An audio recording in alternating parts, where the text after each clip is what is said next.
The skipper of a local whitefish trawler told an inquiry at the Lerwick Sheriff's Court on Monday how he was unable to hold on to fellow crew member who fell overboard while carrying out repairs on his boat.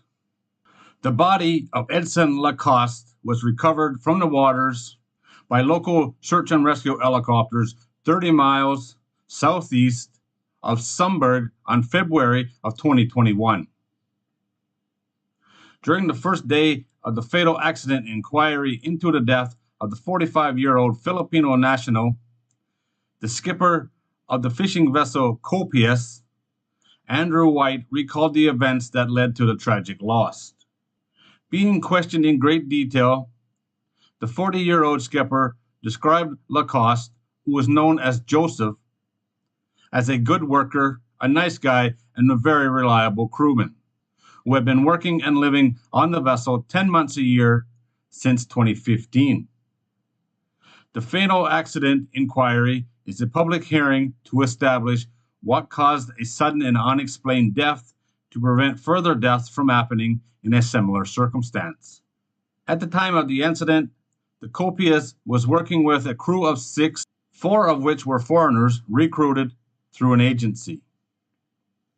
The twin rigger was hauling its nets in the early hours of February the 18th, when the crew became aware that a hammerlock on one of the wires attached to the net had failed and needed to be replaced. This gear failure was described as rare, but one that needed to be repaired then and there, and the crew knew how to respond without much discussion.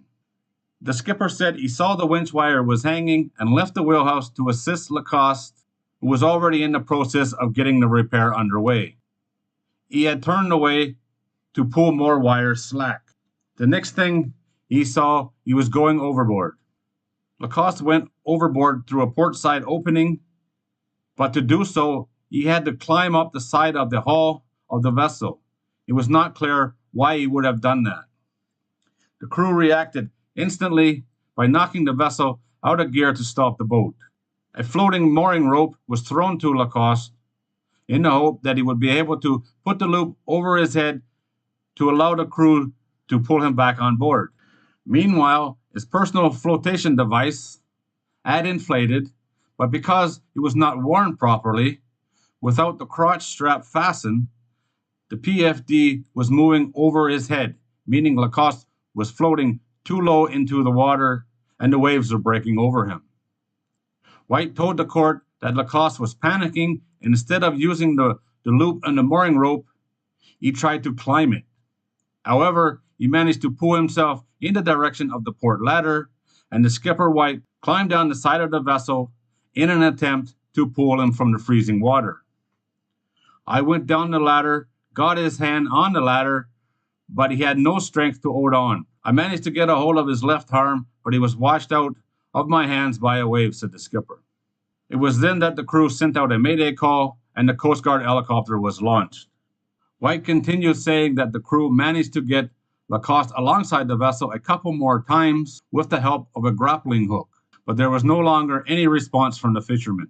He added there was a risk of losing him completely by pulling off his PFD, so the crew stopped any further attempts and lifted to the search and rescue helicopter to retrieve the body. The skipper told the inquiry that no more than 3 to 4 minutes had passed between Lacoste falling into the water and him becoming unable to assist in any attempt to rescue him. It was shockingly short, White added. The crew of the Copias had carried out regular man-overboard drills since 2013, according to the vessel's logbooks. The vessel carried all required safety equipment, and wearing a PDFD while working on deck was mandatory and enforced. When asked whether the PFDs were worn properly, White told the inquiry that the device's restraining crotch strap was regarded as an hazard by many fishermen and therefore often taped to the device rather than worn. That, he said, has changed on board the Copias since this accident. This is very sad, but it's nice that they do these inquiries to figure out what went wrong and how this can be avoided. Other than the life jacket not being worn properly, they seem to have done everything that they could have possibly done. The fact that they stopped trying to retrieve the body in fears of the life jacket coming off and the guy sinking was a smart move. This is the same boat that I did a video on a few days ago when she drifted ashore in the Shetlands. Rest in peace to the man who lost his life, and condolences to his family. This was a very experienced fisherman. Obviously, he had been on this boat for a very long time. This is just a terrible accident, that's for sure.